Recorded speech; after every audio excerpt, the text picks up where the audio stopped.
여기서 일본군의 판단이 틀어지기 시작합니다. 미드웨이라는 불침 항모를 갖다가 충분히 계산을 못했어요. 가장 큰 패착 중에 하나가 정보의 결핍이었어요. 일본의 암호는 이 당시부터 싹싹 다 털리고 있었어요. 일본 함대를 발견한 미 항모 엔터프라이즈와 요크타운에서 출격했던 급강하 폭격대가 공격을 감행하게 됐고 불과 5분 만에 희류를 제외한 세 척의 항모가 침몰의 운명을 맞게 됩니다. 미드웨이 해전의 운명을 가른 건 바로 단 이 5분이었던 거죠. 그래서 미드웨이 해전에서 일본은 그들의 최고 정예였던 제1기동부대의 모든 항모를 잃게 됨으로써 전투는 미군의 대승으로 끝나게 됩니다.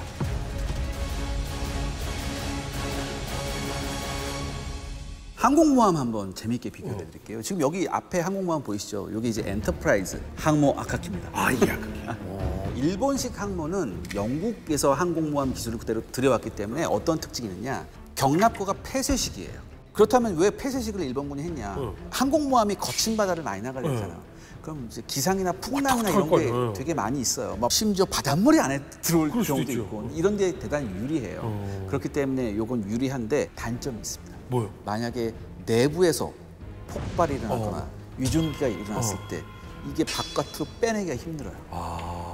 그럼 강력한 이제 팬을 달아서 그것들을 환기를 시키는 장치를 해놨지만은 폭탄 잘못 맞으면 그 팬까지 다 고장 날 수가 있지 않습니까? 그런 데에 취약했죠. 그 반면에 이제 미군 항모들은 저게 커튼식으로 열었다 닫았다 할 수 있어요. 창문만 다 열면 되니까. 그렇죠. 그다음에 또 하나, 여기 지금 항공기에서 가장 중요한 요소 중에 하나가 뭐냐면 굴뚝, 연돌이에요. 굴뚝. 자, 보통 이제 이런 미국의 통상 항모는 그 굴뚝이 요 위에 있습니다. 요 위에 있죠. 자, 일본군 항모는 굴뚝이 어디에 있을까요? 안 보이는. 옆에 있다. 옆에 있습니다. 이게 왜 옆에 있느냐? 이게 항공모함에 하면 갑함에 비행기가 이착함해야 되잖아요. 근데 이쪽에서 굴뚝에서 연기가 많이 나오면 이게 와류를 형성해서 혹은 연기 때문에 항공모함 이착함에 방해가 될 수 있다라고 해서 일본군이 우리 일본만이 할 수 있는 아이디어야 해서 이렇게 딱 옆에다. 오, 좋은 아이디어네. 자, 이게 좋은 것 같죠? 네. 근데 여러분 생각을 해보십시오. 보일러에서 만약에 연도를 하려면 여기서 일직선으로 올라오기 때문에 여기에 있는 공간을 다 쓸 수 있습니다. 근데 연돌이 왼쪽에 있잖아요. 연돌이 항모 중간을 가로지르는 설계가 됩니다. 저렇게 됩니다. 그러니까 내부 공간의 희생이 상당히 커요. 공간을 많이 차지하네. 또 하나, 이게 지금 나오는 쪽이 연기를 내뿜는 쪽이 승무원 거주 공간이에요. 숙소 옆에 그런 거 신경 안 쓰는 거죠. 그러니까 여기에 연기가 나오는데 얘는 여기에 있으면 창문을 안 열어도 연기가 들어와요. 여기에서 잠자는 수병들 어떻게 되겠습니까? 이거 일산화탄소 질식되겠는데? 거의 뭐 그 수준까지 갔죠. 그래서 굉장히 환기가 안 돼서 굉장히 질병에도 많이 고생을 하고요. 그다음에 또 하나 이제 보시면 항공모함에서 중요한 게 이제 엘리베이터예요. 당시에는 엘리베이터가 선수, 선미 중간에 3개씩 있었어요. 일본군도 마찬가지죠. 근데 중요한 게 뭐냐면 만약에 공격을 받아서 중간에 있는 엘리베이터가 고장이 나면 이착함이 다 안 돼요. 그렇죠. 이착함이 다 안 돼요. 그래서 일본군은 어떻게 했냐? 나중에 중간에 있는 엘리베이터를 없애버립니다. 근데 중간에 있는 엘리베이터를 일단 없애면 불편하긴 해요. 그래서 미군은 나중에 어떻게 하냐면은 엘리베이터를 중간에 안 놓고 옆에 놓습니다. 옆쪽에 놔서 옆쪽에서 비행기가 나와서 올라가게끔 이렇게 해요. 또 하나 중요한 게 뭐냐면 아까 개방형 경납고라고 그랬죠, 미군이. 미군은 이때부터 뭐냐면은 그러니까 캐터펄트 힘으로 비행기를 날리는 거예요, 사출하는.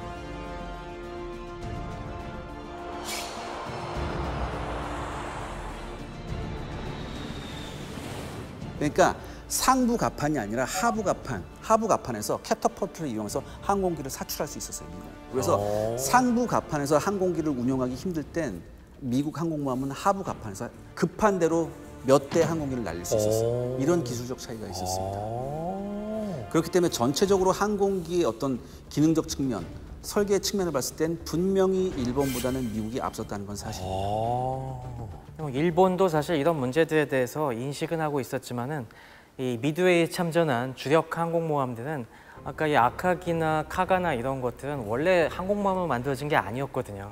원래 순양전함으로 만들다가 이것들을 조약 때문에 어쩔 수 없이 이 항공모함으로 급히 개장을 하다 보니까 또 아직은 운영의 노하우가 없을 때 이렇게 만들다 보니까 시행착오를 반복하게 된 거죠. 그래서 얘는 약간 덧시 저당 덧댄 것 위에 같은. 뭔가 네. 길 깔아놓은 것 같은 느낌이 좀 있어요. 그렇죠. 원래는 이게 3층 갑판이었는데 그나마도 3층은 도저히 안 되니까 밑에 없애버리고 이렇게 된 거고 밑에 보시면 아시겠지만 옛날 전함에 달던 부포들이 옆에 달려 있고 이런 흔적들이 남아 있습니다. 근데 우리가 또 여기서 주목해 볼 게 물론 이런 항공모함의 특징도 있지만 이 항공모함을 어떻게 운용하느냐도 또 봐야 되거든요. 그렇죠.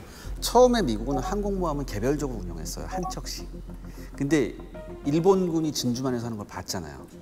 기동부대를 한다. 미군이 여기에 충격을 받고 바로 기동부대로 개편을 해요. 전 강대국의 조건이라는 게 있다고 생각하거든요. 이게 뭐냐? 적의 장점을 빨리 받아들여요. 받아들여야지. 그리고 받아들이는 것에서 끝나지 않고 이걸 더 발전시키는 거예요. 일본이 이거를 잘 못했거든요. 그쵸. 반면에 미국이나 영국은 이걸 정말 잘했어요. 이게 굉장히 무서운 점이에요. 자, 이렇게 해서 저희가 어느 정도 미국과 일본의 전투력은 어느 정도는 봤어요. 그런데 1차 웨이브로 일본에서는 제로센이 출격을 했을 것인데 미국은 어떤 게 출발하나요? 그러니까 1차 공격대가 미드웨이로 가고 있을 때 네. 미군 항공기 이제 공격을 받게 됩니다. 네. 그때 이제 미국의 해군 항공대 같은 경우는 뭐 F2A죠. 네, 버팔로가. 버팔로. F2A 버팔로랑 F4F 와일드캣이 이제 요격을 아직도 해요. 버팔로가. 네. 아까 설명에 나왔지만은 4시 반에 이 1차 공격대가 출발했는데 미국은 이미 시간대까지 정확히 알고 있었기 때문에 네네. 그리고 또 그 전에 미드웨이 섬에 굉장히 중요한 것 중에 하나가 굉장히 큰 카탈리나 비행정이라는 초계기를 갖다가 27대나 배치하고 있었거든요. 그러니까 장시간 장거리. 네, 이거는 뭐 거의 항속거리가 5,000km 이상이 되기 때문에 굉장히 오랫동안 떠서 초계다올 수가 있었죠. 그러니까 온다는 걸 미리 알고 있었기 때문에 이 초계기들이 미리 새벽부터 계속 떠서 왔다 갔다 하고 네, 있다가 네. 5시 반쯤에 발견한 겁니다.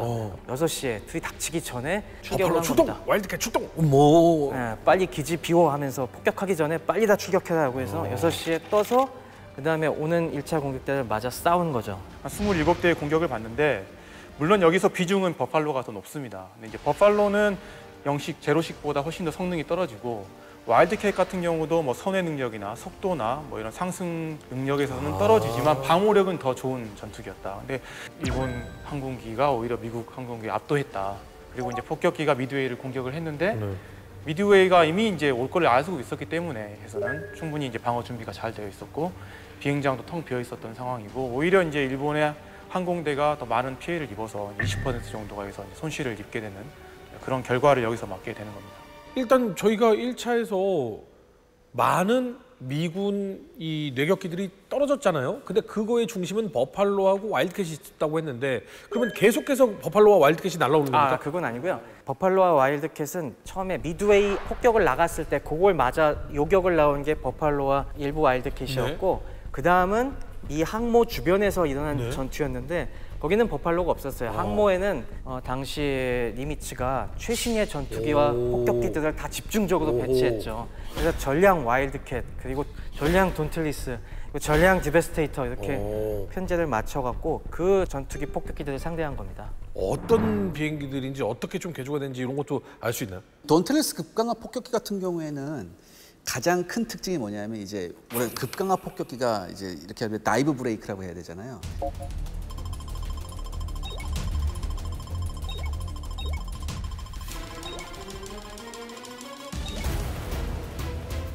이 다이브 브레이크를 할 때 치즈식 플랩이라고 하나요? 그러니까 이 플랩에 구멍이 뻥뻥뻥뻥 뚫려 있는 플랩이 있어요. 근데 이게 대단히 우수한 성능을 발휘했었대요. 그 브레이크를 할 때. 그래서 사실상 미드웨이 해전에서 가장 슈퍼스타를 꼽으라고 하면 돈틀리스라고 얘기하는 사람이 많고요. 디베스테이터는 뇌격기인데 이 안에 이제 어뢰를 탑재하고 있죠. 근데 이 디베스테이터가 속도가 좀 느립니다. 많이 느리고 가장 희생이 컸던 이유가 뭐냐면 제가 거듭 말씀드리지만 항공모함을 그 뇌격하려면 당연히 뭐예요? 고도를 낮춰서 수평으로 이렇게 가야 되잖아요. 근데 항공모함을 호위하고 있던 일본군 전투기들을 뛰고 있다가 너무나 손쉬운 목표거든요. 고공에 뜨고 있다가 밑에서 가는 거 보면 내리 꽂으면서 그래서 이때 미드웨이 당시에 뇌격기인 디베스테이터는 거의 전과가 없었죠. 사실 뇌격기는 거의 전멸한 거나 마찬가지였습니다. 이게 뇌격기들이 처음에 지각각으로 놀아요. 원래는 전투기의 호위를 받으면서 뇌격기들이 와야 이걸 그쵸, 상대가 그쵸. 가능한데 전투기는 절로 가버리고 뇌격기만 따로 오는 상황들이 발생을 합니다. 그래갖고 뭐 뇌격기 단독으로 이제 공격하러 들어오니까 상공에 있던 제로센들이 웬 떡밥이냐 하면서 쫙 가서 일제히 다 격추시켜버리죠. 그쵸. 그래서 사실 이 미드웨이 항공대 그리고 처음에 온 엔터프라이즈와 호넷의 뇌격기들은 거의 다 격추당합니다. 근데 그 뇌격기의 희생이 헛된 건 아니었습니다. 그래요? 왜냐하면 뇌격기하고 급강화 폭격을 같이 갔거든요. 근데 뇌격대가 먼저 갔다고요. 그러니까 일본군 그 호위기들이 뇌격기를 잡으러 갔어요. 상공이 뻥 뚫렸잖아요. 이때 급강화 폭격기가 위에 가서 꽂은 거예요. 그렇죠. 그것이 고공이 빈 상태에서 아주 운이 좋게 미군의 급강화 폭격기가 딱 그때 덮쳤기 때문에 일본 항공모함들이 속수무책으로 당할 수밖에 그러니까 여기서 없어요. 또 나오잖아요. 만약에 알류산 열도에 있었던 순양함이나 구축함이 항공모함 주변에서 방공망을 형성했으면 어떻게 될지 또 몰랐다는 거예요. 뇌격기만 그렇게 처음 보내가지고 많은 희생이 난 거는 작전상의 실패인가요? 네, 그거는 실패였습니다. 원래는 최소한 전투기들이 어모가 따라 붙었어야 되죠. 네. 근데 나중에 전투기들이 다 어디론가 사라져버리고 뇌격기만 돌입해서 다 죽어버리니까 네. 살아 돌아온 이제 뇌격기 조종사들이 전투기 조종사 스킬을 어디 있어 막 하면서 가서 멱살 잡고 막 엄청 관했다는 얘기도 있습니다. 바다에 나가 보면은 섬이 없으면은 어디가 여기가 저기고 저기가 뭐 이런 거 같잖아요. 그러니까 그 당시 조종사들도 비슷해요. 바다는 다 똑같이 보이고 뭐 지금처럼 항법자치나 뭐 GPS나 이런 것들이 있는 것도 아니고 지도 한 장 들고 연필이랑 나침반 들고 뭐 길을 찾아가야 되는데 어떻게 보면 목표물을 향해 가고 그 길을 찾는 게 너무나 어려웠던 부분이었던 것 같습니다. 어떻게 보면 뇌격기의 피로 이루어진 승리라고 할 수 있겠네요. 네. 이거는 숫자를 보시면 알 수 있는 게 기동함대 상공을 지키는 이 제도센들이 몇 대쯤 됐을 것 같습니까? 평시에. 평상시? 그러니까 전투 와중에 항상 이제 폭격을 나간 그리고 그 폭격기들을 엄호하기 위한 제도센들이 있는가 하면은 상공에서 항상 떠 있으면서 이게 전투 초계라고 하지 않습니까? 이 CAP라고 하는 전투 초계를 하면서 이 항공모함들을 방어하는 전투기들도 있을 텐데 이게 몇 대 정도가 이제 있었을 것 같습니까? 한 15대? 굉장히 센스가 있으시네요. 딱 그 정도였습니다. 기본적으로는 당시에 배치한 게 일본 전투기들은 3대가 일개 소대거든요. 그래서 각 항공모함에서 일개 소대씩 일단 기본으로 딸려 보내고 거기다 이제 추가로 적기가 몰려온다라고 하면은 추가로 보내는데 대략 약 15대에서 20대 정도 전후로 계속 떠 있어요. 네네. 그러다 보니까 한번 폭격 웨이브가 밀려올 때 뇌격기들이 보통 18대라든가 20대 그 정도 때로 몰려오거든요. 그러니까 이제 그들이 밑으로 내려가서 뇌격기들을 잡는 동안 또 잡으면은 기관 총탄을 다 소모했으니까 다시 돌아가서 보급받고 올라오고 하다 보니까 당시에 지킬 수 있는 항공기들이 15대, 20대 정도밖에 안 되고 있었던 거죠. 그 상황에서 극강화 폭격기들이 내습을 해오니까 그대로 당한 거죠. 한 턴을 그냥 완전히 내주게 되는 상황을. 맞습니다. 그러니까 여기서 뭐 뇌격기가 세다, 급강화 폭격기가 세다라는 그런 개념은 아닌 것 같고, 네. 그러니까 일본 같은 경우는 뇌격을 대단히 선호하는 편이잖아요. 근데 이제 미국 같은 경우는 급강화 폭격기를 잘 활용을 했던 게 이제 뇌격기에서 나오는 항공거래가 대단히 불발률이 될 경우가 되게 많았고, 그 당시에는 90% 정도가 불발이라고 했었고, 말씀하신 대로 이제 거기까지 가는 과정 중에 요격을 너무 많이 당한 부분들이 좀 있었기 때문에, 그리고 상대적으로 일본의 항모가 이제 급강화 폭격에 더 취약한 부분들이 좀 있었기 때문에, 근데 여전히 항모나 함선을 공격하는데 가장 이제 중요한 거는 가장 기본적으로 썼던 건 어뢰라고 저는 이제 생각을 합니다. 근데 다만 상대적으로 미국에서 이제 급강화 폭격기가 더 효용성이 있었다라는 좀, 군인의 입장으로 네. 사실 일본의 자살 특공대는 굉장히 욕을 많이 먹는, 좀 네. 인명을 너무 경시하는 게 아니냐 뭐 이런 얘기도 있지만, 어떻게 보면 지금 미군도 아까 폭격대대도 그렇고 네. 그러니까 폭격대대도 스스로 목숨을 어느 정도는 내려왔다라고 생각이 들고, 지금 뇌격기 편대가 모를 수도 있지만 네. 어느 정도 지식이 있는 뭐 조종사라면 우리가 갔을 때 우리나마 요격을 당할 확률이 굉장히 높을 것이다라고 생각할 수도 있잖아요. 네. 군인의 시선으로 봤을 때 네. 이런 임무를 받았을 때 어떤 마음으로 출격을 할까요? 되게 어려운 부분인 것 같습니다. 뇌격기 조종사 같은 경우는 사실 여기서 대부분이 살아서 못 돌아왔고, 죽음이 곱지 않은 죽음이잖아요. 다 화재가 확 나와주고 타 죽어 들어가는 그런 시신을 부분에서 건질 수도 없는. 네, 정말 용기가 필요했던 부분이고, 또 뇌격기뿐만 아니라 이제 급강화 폭격기 조종사들도 마찬가지라고 생각을 합니다. 특히 급강화라 전술이라는 게 중력을 거슬려서 거의 80도 각도 이렇게 내려가는 네. 부분인데 캐노피 열고 막 대공포 뭐 온갖 소음 속에서 정말 목숨 걸고 최대한 밑에까지 내려가서 폭탄을 떨어뜨려야지 이제 캐노피도 열어요? 열고 하죠. 이렇게 확인하려고 그래서 훨씬 더. 그래서 그런 어떤 위험과 죽음을 무릅쓰고 간다는 게 저는 정말 쉬운 일은 아니라고 생각을 합니다. 저는 이렇게 정말, 생각해요. 아까도 말씀드렸지만 모든 군인들은 딱 한 가지만 생각할 거예요. 이것이 우리의 일이다. 내가 이 일을 하기 위해서 내가 군대에 들어온 거잖아요. 내가 살기 위해서 군대에 들어온 건 아니잖아요. 이것이 우리의 일이라는 생각을 했기 때문에 이 임무에 나가는 거죠. 근데 진짜 그게 그런 거 필요해요. 쉽지는 않아요. 아 당연하죠. 아유, 왜냐하면 그 어떤 누구도 쉽다고 생각 안 합니다. 군인의 용기라는 게 이제 기본적으로 두 가지라고 생각을 하는 게 하나는 모두에게 다 살고자 하는 본능이 있잖아요. 근데 그걸 포기해야 되는 용기.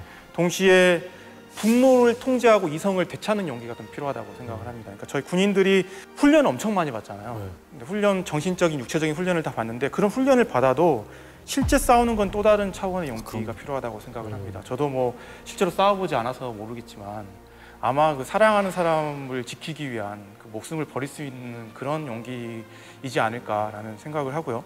그러니까 의외로 용기를 분석한 학자들은 단순하게 설명을 하더라고요. 그러니까 동기 자체가 옆에 있는 전우가 생사고락을 함께했던 전우가 죽고 나면 그때부터 분노의 게지가 확 상승해서 전투력으로 발휘가 된다. 근데 그때 그 분노를 단순히 그 분노로 그친 게 아니라 전투력으로 발휘하기 위해서는 이제 평상시에 훈련이 계속 필요했던 거고 또 그거를 통제할 수 있는 어떤 리더십.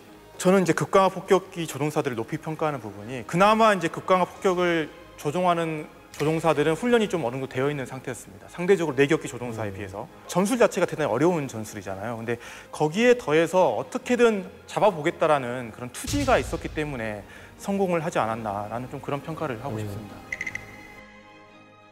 저는 요 시점에 사실은 리멤버 펄 하버를 다시 한번 얘기하고 싶어요. 그러니까 그 당시에 미국 군인들이 갖고 있었던 어떤 그런 정신적 상태. 우리가 여기서까지 밀리면 우리는 안 된다. 그리고 우리가 여기서 일본에게 한번 무언가를 보여줘야 된다라고 하는 부분들이 저는 분명히 있었다라고 생각을 하고요.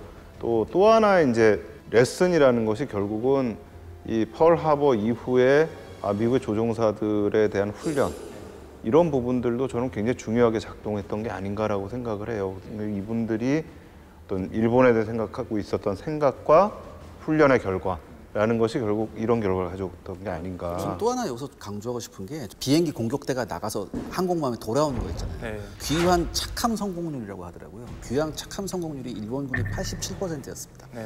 대전 초기에. 그러니까 대부분 많이 돌아온다는 얘기죠. 근데 미군이 50% 이하였었거든요. 초반에. 근데 이제 가면 갈수록 미군도 이제 이게 70~80% 늘어나기 시작해요. 그러니까 이 미드웨이 다음에 또 전투가 있었는데 이때 많은 미군 조종사들이 돌아오다가 불시착을 되게 많이 하잖아요. 맞습니다. 이 과정에서 미군은 필사적으로 불시착한 조종사를 찾아내려고 노력을 하거든요. 일본군은 그걸 안 해요. 불과 얼마 전에요. 미국의 경항모가 침몰했죠. 그죠? 네. 근데 이제 백갑이 1조인데 수리비가 3조 나와가지고 그냥 폐기하자라고 포기를 했다라고 알고 있는데 지금 여기에서 불과 5분 만에 승패가 갈라진 이 전투에서 일본 항모 4대, 미항모 요크까지 해가 5대. 야 이거 얼마나 나올까요? 제가 죄송합니다. 정말 이런 이 어떤 이 굉장히 정신적으로 중요한 아니 얘기에서 근데 돈을 또 얘기 안 할 수 없으니까. 굉장히 중요한 얘기예요. 중요할 수 저 있어요. 경제학과 나왔습니다. 예. 근데 아까 암호 조금 복잡하다고 하셨었는데. 그래서 제가 미시경제, 경시경제는 포기를 했습니다. 네네. 제가 그래서 당시에 그 아카키를 건조했을 때 비용 같은 걸 오늘날 돈으로 환산을 해보니까 일본 같은 경우에는 항공모함 한 척 만드는 한 7~8천억 들었더라고요. 네 척이 가라앉았으니까 8천억을 생각해봤을 때 한 3조가 좀 넘는 돈이죠. 그다음에 뭐 각종 뭐 항공기나 이런 거 잃어버렸던 거까지 합하면 뭐 엄청날 거예요. 근데 저는 그 미드웨이에서 일본군의 그야말로 파멸적 패배의 본질은 너무나 많은 베테랑 조종사들을 잃었다는 사람이죠, 사람. 예, 전 그걸로 보거든요. 그다음 승무원들, 네. 베테랑 승무원들 항모에 있는. 그 미드웨이 개전 무렵에 일본 해군 항공대의 불안 요소에 대해서 좀 말씀드리고 싶어요. 그러니까 진주만서부터 미드웨이까지 참전했었던 제1항공 함대의 항공모함들은 계속해서 지금 작전에 참가했거든요. 그렇기 때문에 파일럿들의 체력 고갈순이 사실 심각한 상태였었어요. 사실은. 당시 일본 해군 파일럿들이 한 5,000명 남짓이었는데 이 중 3,500명이 일선에 있었습니다. 당시 일본 해군 항공대에 방침이 있었어요. 이게 뭐냐면은 전투에서 질적 우위를 차지하기 위해서는 베테랑 숙련된 조종사가 항상 최일선에 있어야 된다는 얘기예요. 이게 방침이었어요. 따라서 본토에서 훈련받는 훈련생들 있잖아요. 이 훈련생들이 베테랑 조종사한테 훈련받을 기회가 없었어요. 그다음에 그렇기 때문에 또 하나 신참 훈련병들이 일선에서 근무할 기회도 적었습니다. 그래서 최소한의 전투를 할 수 있는 정도만 훈련을 시켜놓은 상태예요. 근데 이와 반대로 미국하고 유럽 같은 경우에는 일단 베테랑 조종사들을 특히 에이스 같은 조종사들은 무조건 후방으로 빼서 교관으로 넣었었거든요. 여기엔 이유가 있다고 제가 보거든요. 그렇죠. 이게 결국에 우리가 유능한 조교가 있어야 훌륭한 강군이 나온다는 것을 우리가 당연하게 생각하지만 그걸 못 지키는 경우들이 되게 많습니다. 우리가 아무리 매뉴얼을 잘 만들고 텍스트북을 잘 만든다고 해도 그걸로 배울 수 있는 건 이제 한계가 있거든요. 실제로 많은 지식과 많은 이 스킬들은 직접 1대1로 붙어가면서 밀착해서 전달할 수밖에 없는 소위 말하는 암묵지의 영역에 있는 것인데 그런 부분의 중요성을 이 유럽의 군대들은 일찍부터 깨닫고 그 부분들을 갖다가 전수하기 위해서는 유능한 그런 베테랑들을 교관으로 배치해야 한다는 걸 체득하고 있었 반면에 일본은 아직 그 필요성을 못 느끼고 있었죠. 매뉴얼만 달달 숙지시키면은 그걸로 어느 정도 커버가 될 것이다.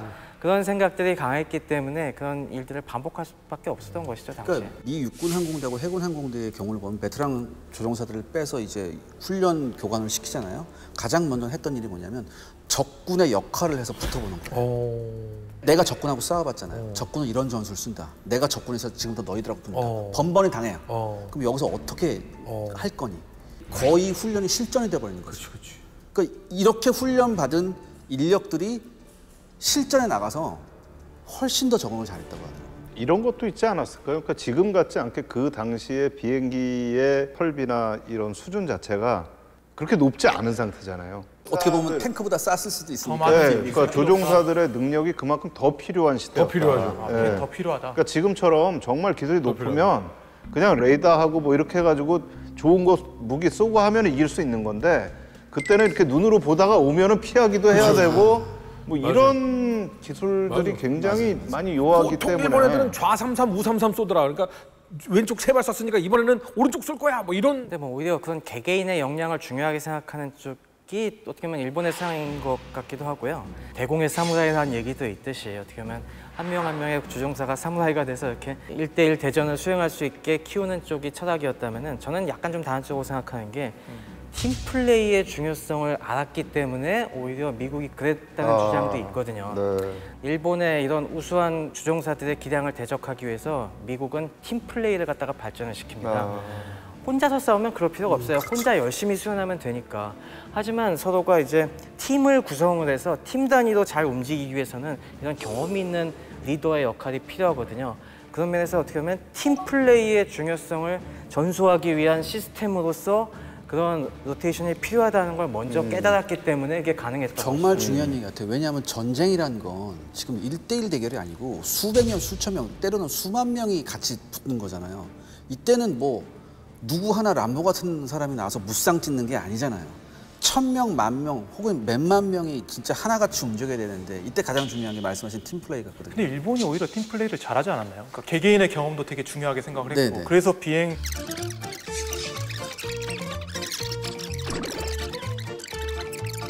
솔직하게. 똑같은 비행기 조종사 훈련 하나를 가지고 이렇게 다른 시선을 오랫동안 보여주고 있습니다. 제가 나머지 부분에 대해서는 2만 원씩 드릴 테니까 6시 이전까지 토의를 따로 해주시면 좋을 것 같고요. 중요한 게 뭐냐면 애리조나가 침몰당할 당시 그 사진, 미국인들에게 충격과 공포를 줬던 그 사진. 하필이면 배 안쪽에 있었던 활고가 폭발하면서 침몰했던. 그런데 사실 항모가 그렇게까지 쉽게 폭발되지 않고 침몰하지 않는다라고 들었거든요. 그런데 지금 보면 요크야 뭐 일단 어떻게 급하게 수리해서 나왔다 치고 일본 항모 4대가 이렇게 짧은 시간에 침몰했어요. 자, 바로 그게 이 흔히 얘기하는 데미지 컨트롤 능력의 차이가 여기서 딱 보이는 겁니다. 일본 항모들이 물론 우리가 단순하게 생각하면은 아까 얘기한 것처럼 안에서 경납고 안에서 어뢰를 폭탄과 이제 교체하는 와중에서 인화물질이 가득 쌓인 상황에서 극강화 폭격에서 떨어뜨린 폭탄이 갑판을 뚫고 그 경납고에서 폭발했기 때문에 그래서 유폭이 일어나서 어쩔 수 없이 화재가 커졌다라고 단순하게 생각할 수 있겠지만은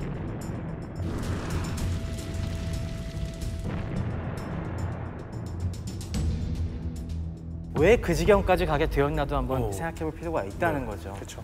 바로 이 부분에서 이 데미지 컨트롤의 시스템의 차이가 보이는 겁니다. 당시에 일본 해군도 물론 데미지 컨트롤의 중요성을 알고 항모마다 50명 정도의 이 소화 대책반이 있었어요. 그래갖고 나름 소화 시스템에 많은 공을 들입니다.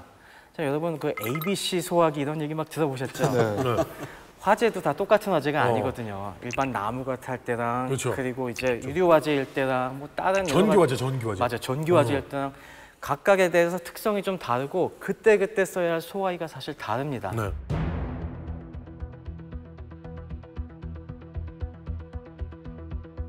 이 당시 일본 해군은 이산화탄소 소화기를 많이 썼습니다. 이산화탄소 소화기는 범용으로 쓰기가 좋아요. 이런저런 화재들에 대해서 목재 화재라든가 유류 화재든가 두루 쓰기는 좋은데 함내에 쌓인 폭발물이나 유류 화재에 또 그렇다고 특효약은 아닙니다.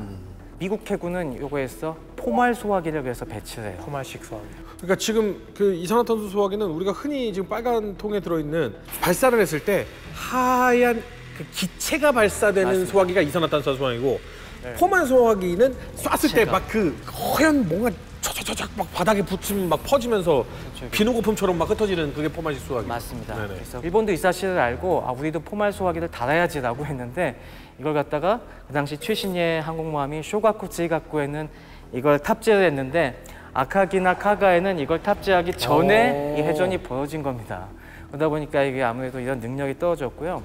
반면 우리가 미국의 시스템을 되돌아볼 필요가 있는데 일본은 데미지 컨트롤 팀은 야 그거는 너네만의 임무지 화재가 나면 그러니까 너네가 투입해서 너네가 알아서 꺼 우리는 더 중요한 교전을 위해서 신경 쓰고 있을게 라고 생각하는 정도였습니다만은 미국은 만약에 그런 식으로 폭격을 맞으면은 그 책임을 누가 지느냐 부장이 집니다. 부함장이. 부함장이 지고 이 화재를 잡기 위해서 부함장 책임하에 사고 대책반은 물론 다른 여러 전투 요원들이나 보조 요원들 다 투입해서 응급 조치를 하는데 투입할 수가 있었어요. 왜냐하면 원래 선박에서 제일 무서운 게 화재잖아요. 그렇죠. 그렇기 때문에 화재가 나면 일단 모든 인력을 뭐 주방장 할 것이 다 투입해야 돼요. 예를 들어 배 인원이 1000명이다. 네. 그럼 부함장이 컨트롤 타워라고 하는 곳은 내 밑으로 알아서 기어라고 하면은 함장 빼놓고 다 모이게 할 수 그렇죠. 있다는 맞아요. 거잖아요. 맞아요. 네. 맞습니다. 일본 해군은 50명에게만 맡기는데 얘네들은 필요하면 500명을 투입해서라도 이걸 고칠 수 있고 빨리 대응할 수 있는 능력이 있었고 또 중요한 건 뭐였냐면은 바로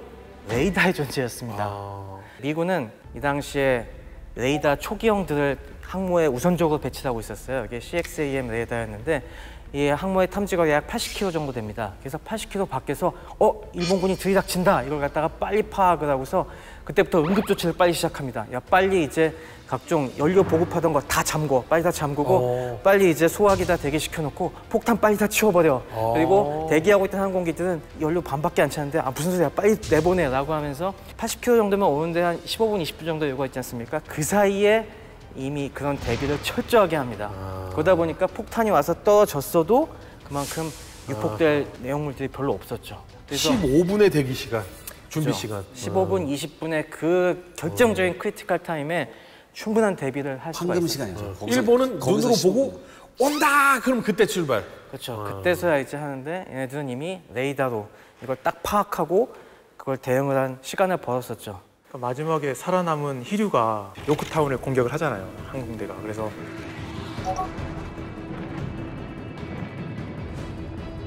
충분히 이 정도면 침몰 되겠구나라고 생각을 하고 이제 귀환해서 2차로 또 공격을 보냈는데 사실 일본이 찾은 거는 또 같은 요크타운이었는데 호넷으로 착각하죠. 그렇죠. 이미 자기들은 격침을 시켰는데 요크타운은 저건 살아남은 호넷인가 거잖아요. 보다. 지금. 예. 그 정도로 정말 뛰어났네요. 어떻게 보면 데미지 컨트롤을 하는 게. 예. 반면 일본도 사실 당시에 레이더가 배치되기 시작했어요. 근데 레이더를 갖다가 그 당시 일본은 어디부터 배치시키냐면 전함부터 배치시킵니다. 전함 휴가 같은 데다가.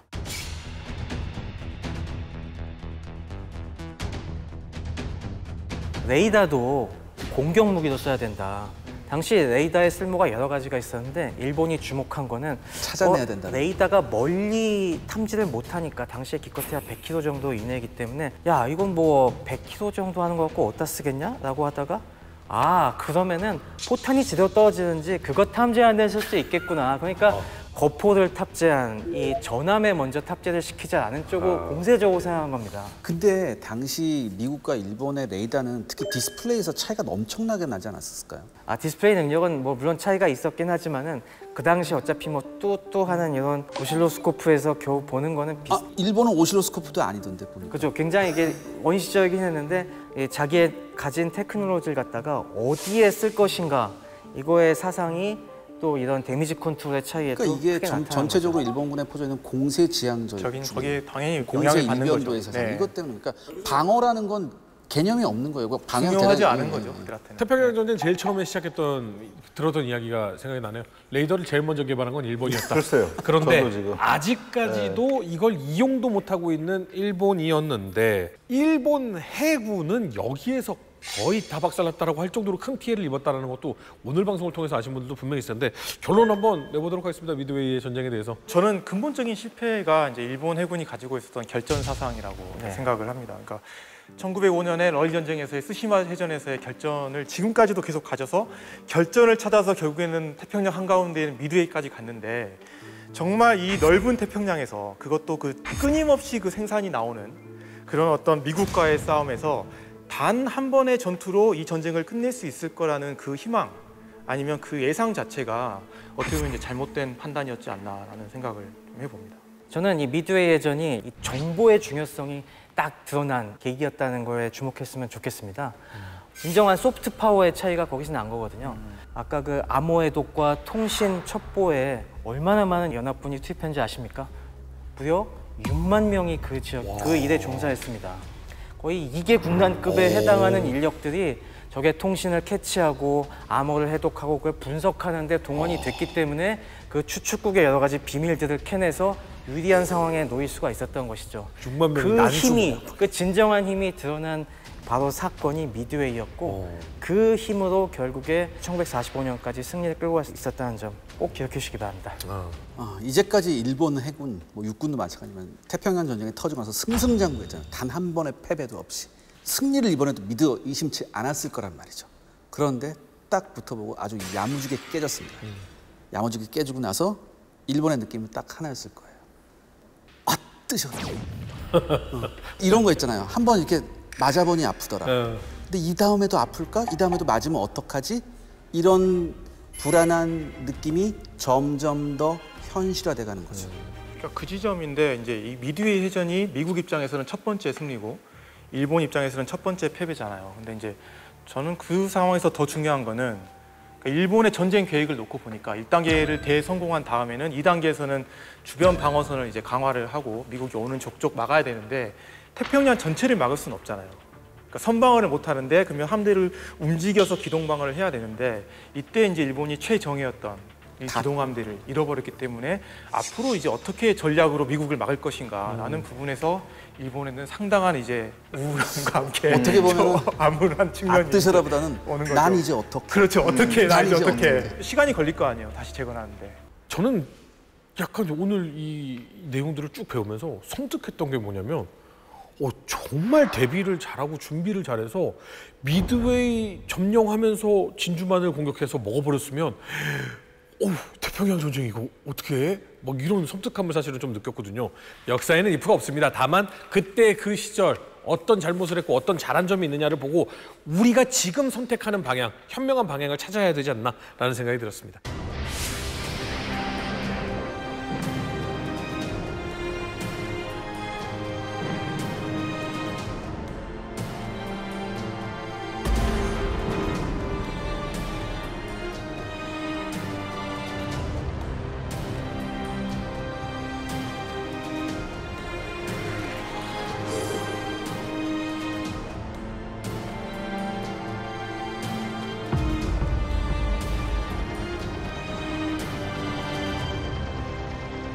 이때 상황도 사실은 일본이 끝난 게 아닙니다. 태평양이 아주 타이트하게 지금 긴장감이 흐르던 상태인데 이때 전체적인 상황을 한번 보시죠. 여전히 뭐 일본은 지금 본인들이 말하는 방어선을 확보를 하고 있는 상태고, 그래서 1차 세계대전 때 독일한테 빼앗았던 저기 남양군도에 속해 있던 투르크 한초로부터 더 내려가지고 라바울을 이제 함락을 시켜가지고 라바울에 이제 17군 사령부와 그다음에 해군 기지, 그다음 비행장을 만들어 놓고 저기를 요새화를 이제 시켜놓은 상황입니다. 그리고 저기서 이제 여러 가지 작전을 하게 되는데 포트 모레스비라고 지금 저 밑에 쪽 보이시죠? 네. 네, 이제 거기를 이제 공략하기 위한 그 에모 작전의 일환으로 툴라기라고 과달카나에 보면은 저 위에 조그마한 섬이 또 하나가 있습니다. 네. 툴라기까지 이제 점령해 놓은 그런 상태가 지금 되겠습니다. 네.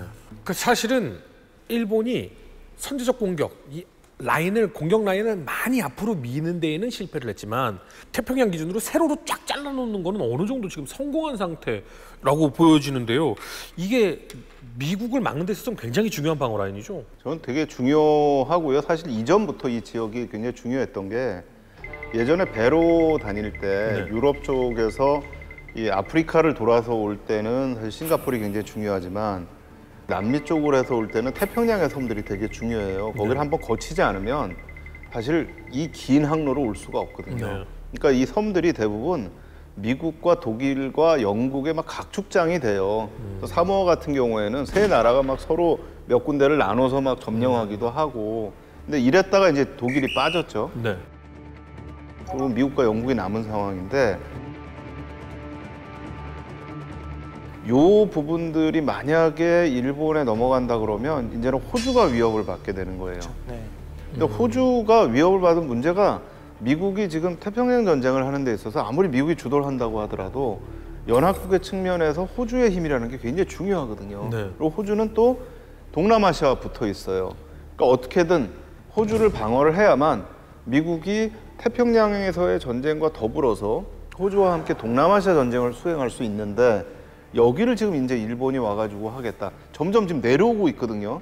근데 이것까지는 막아야 되겠다라는 부분들이 굉장히 중요한 거죠. 그러니까 예를 들어서 호주를 점령을 못하더라도 네. 호주 북부가 일본의 공격권에 들어간다면 네.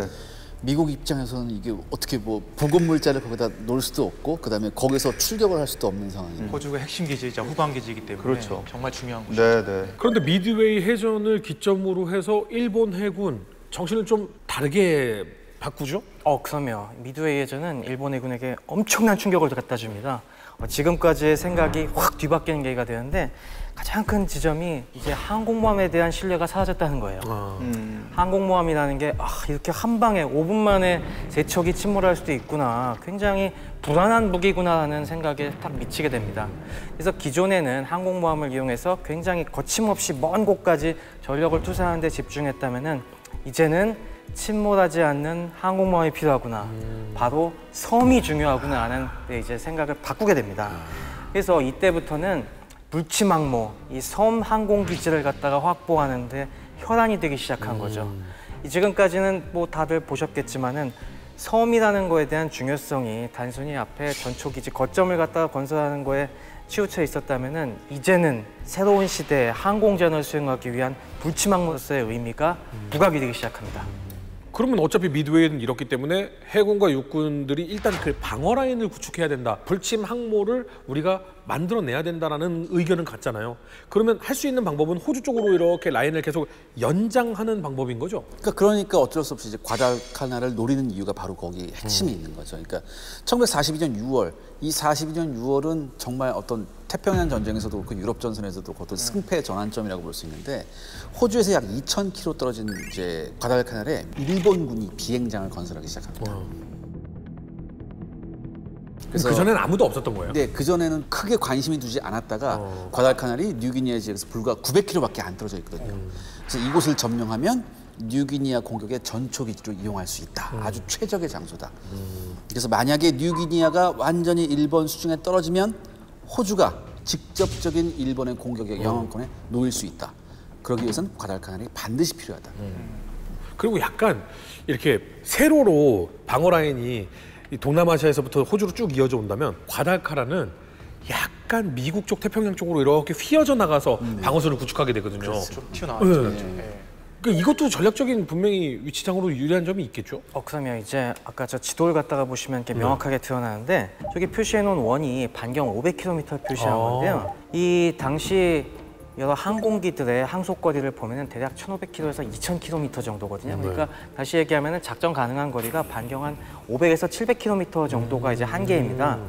저기 라바울에서 웬만큼 저 포트 모스비나 이런 쪽을 견제하는 데까지는 힘을 미칠 수 있지만은 그 다음 피지 사모아 저 교통로를 견제하기 위해서는 더 앞에 나가야 필요가 생긴 거죠. 그래서 바로 그 결정적인 위치가 딱 보이는 게 과달카날인 겁니다. 저 과달카날을 딱 확보하고 있으면은 그 다음에 저 피지 사모아를 견제하는 항공기지도 톡톡히 활용할 수 있고, 반대로 이거는 미국 입장에서 보면은 진짜 목구멍에 걸린 가시가 되는 거죠. 그러니까 저기를 반드시 미국 입장에서는 우리가 저길 뺐으면은 라바울을 견제할 수 있는 역으로 그렇죠. 포트 모스비와 함께 협공을 할 수 있는 중요한 요소가 된 거죠. 이제 태평양 전쟁이 이제부터 본격적으로 섬 땅 따먹기 전쟁에 들어갑니다. 그럼 미국이 이거 모를 리 없잖아요. 일단 정찰기를 통해서 일본군이 과달카날에 비행장을 건설하는 걸 캐치를 했죠. 근데 이제 그 전부터 미국은 이제 42년 2월부터 반격을 이제 준비를 구상을 하기 시작을 합니다. 그래서 이미 지금 호주랑 미국의 교통로가 위협받고 있는 상황이잖아요. 네네. 그래서 이걸 타개를 하고 이제 솔로몬 제도로 진공을 해서 라바울까지 가기 위한 그런 반격 작전을 구상을 하게 되는데, 이때 문제가 뭐냐면 해군과 육군의 입장이 너무 달라요. 그러니까 맥아더 같은 경우는 본인이 이제 남서태평양 지역군 사령관인데 본인이 직접 주도해서 가겠다라고 계속 이야기를 하고 있고, 이제 미 함대 총사령관이었던 그 어니스트 킹 같은 경우에는 해군이 주도하겠다, 태평양이니까 하면서 엄청 티격태격을 합니다. 근데 여기서 잠깐 어니스트 킹에 대한 설명을 하자면, 이 사람이 나중에 이제 원수가 되는데 성격이 그 괴팍하기로 유명합니다. 그렇죠. 깐깐하고 괴팍하고 모든 그 안 좋은 성격을 다 가지고 있는 사람. 니미츠하고 좀 비교가 되네요. 그래서 이 사람이 근데 좀 똑똑했어요, 사실. 근데 그래서 니미츠가 정말 힘들었던 거예요. 그러니까 고생 많이 했어요. 이 메가더랑 이 킹 사이에서 엄청 고생을 정말 많이 했고. 지금 신기해서 거의 니미츠한테 빙의하셔서 말씀. 그런 경우가 살다 보면 생기잖아요. 근데 이제 니미츠가 훌륭하다고 평가를 받는 게 나름 둘 사이를 이제 조율했다라는 이제 그런 평가를 좀 받긴 합니다. 근데 그런 갈등이 있는 상태에서 이제 5월 달에 툴라기가 점령당했다라는 소식이 들려옵니다. 그래서 어떻게 그러면 툴라기를 탈환을 해야 되는데 어떻게 할 거냐 하면서 이제 3주 동안 또 싸워요. 그래서 킹 같은 경우는 당연히 해군이 주도를 한다. 그래서 메가더 찌그러져 있고 육군은 비행기나 지원해줘. 결국 누가 중재를 해주냐면 합참에서 중재를 해줍니다. 그래서 합참에서 중재를 해줘서 어떤 이제 만들어지냐면 남태평양 지역군 또는 해역군 사령부를 만들어요. 그래서 이거는 공식적으로는 합참에서 통제를 받는 거지만 실상 이제 니미츠의 통제를 받는 그 지역군을 만들죠. 그래서 이제 로버트 곰리를 사령관으로 임명을 하고 너희가 이제 이 지역에서 싸워라라고 이제 그게 정리된 상황에서 어떤 소식이 들려냐면 과달카날까지 일본군이 진출했네. 즉각 반격 개시라고 해서 이제 과달카날에서 전투가 시작이 되는 거죠. 자, 본격적으로 4명이 시던 과달카날로 이동을 해보도록 하겠습니다. 자, 지도에 보면 저기 비행장이 있던 자리인 거죠? 네, 그러니까 오퍼레이션 와치타워 작전이라고 해서 이때 이제 상륙 작전을 하는데 미 해병대가 이제 무혈 입성합니다, 사실. 무혈? 예, 미 해병 1사단이 주력이거든요. 11,000명이 무혈 입성합니다. 왜 비행장을 비워놨나? 그러니까 여기 대부분 이제 비행장을 건설하는 노무 인력이 있었어요. 그 노무 인력은 대부분 이제 조선 사람이라고 그때 많이 있고. 2,700명이 있었는데 2,000명 정도가 조선인들이. 그다음에 소수의 일본 경비병력이 있었고 뭐 간단하게 점령했어요. 더군다나 이 일본 경비병력이 이제 도망을 가면서 뭐 식량이나 연료 이런 거 다 버리고 그냥 도주를 했어요. 그러니까 잘했네. 우리가 알고 있는 일본 뭐 마지막까지 옥수에 이런 건 또 여기서 또 없더라고요. 그러니까 워낙 11,000명이 오니까 야 이거 우리 몇십 명 갖고 안 되겠다 그래서 다 도망간 것 같아요. 여기서 사실 정보의 실패가 있었는데 이게 일본 해군의 이게 3대 이노우에 사령장관이 여기 건설하자 이렇게 주장을 했는데 이 지역의 일본군 사령관들이 거기는 미군이 절대 못 올 거야. 거기 왜 관심이 있겠어? 라고 하면서 전혀 예상을 못 해요. 그러다 보니까 당연히 수비병력도 전혀 배치를 안 해놨었죠. 그 사이에 다 갑자기 쳐들어오니까 이렇게 빨리 해병대가 들어왔어? 하면서 속절없이 쓸려가 버렸죠. 근데 이게 사실 항상 저 전쟁을 보면 초반에 너무 분위기 좋으면 후반이 사실은 끝발이 조금 떨어지는 게 좀 있던데 제가 걱정하는 부분이 좀 적용이 됩니까? 맞습니다. 이 일본이 이렇게 불의의 일격을 당하면서 이 과달카날이 떨어졌다고 하니까 진짜 충격에 쌓이게 됩니다. 이렇게 전략적으로 중요한 데를 갔다가 갑자기 미국이 이렇게 쳐들어오다니 하면서 이제 다시 해군과 육군이 뭉칩니다. 아, 힘을 합치는구나. 네, 이곳은 무슨 일이 있어도 빨리 탈환해야 된다. 빨리 이제 병력을 모아갖고 있는 병력 없는 병력 긁어 모아서 저기를 탈환해야 된다라고 몰려가게 됩니다. 그래서 육군에서도 빨리 증원 병력을 보내고 해군도 일단 주변에 가용한 함정들을 갖다가 싹싹 긁어 모아서 빨리 저기 수송선들부터 격침을 시켜야겠다라고 행동에 들어가게 되는데 그게 바로 사보섬 해전입니다.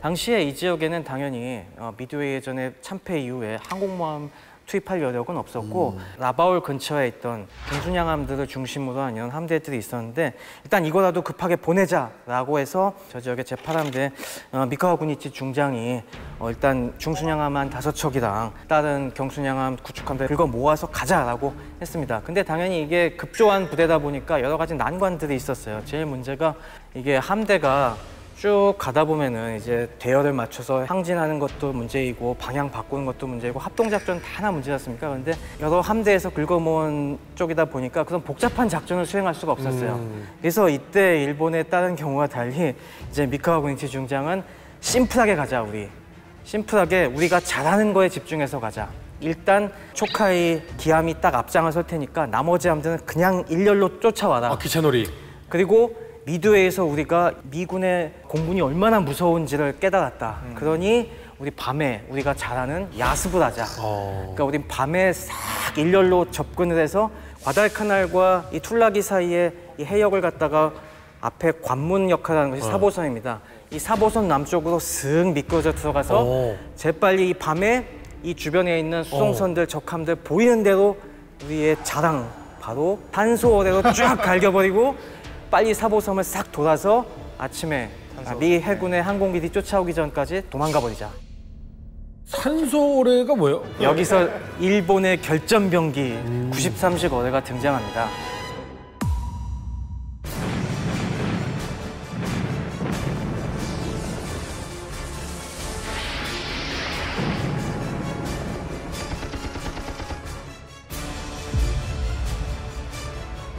이 획기적으로 사정거리가 늘어나요. 그전엔 20km 정도가 한계였는데 훨씬 빠른 속도로 50km까지 나갈 수 있으니까 이 리치가 엄청나게 길어진 거죠. 이 정도 성능이라면 진짜 결전병기라고 할 만하네요.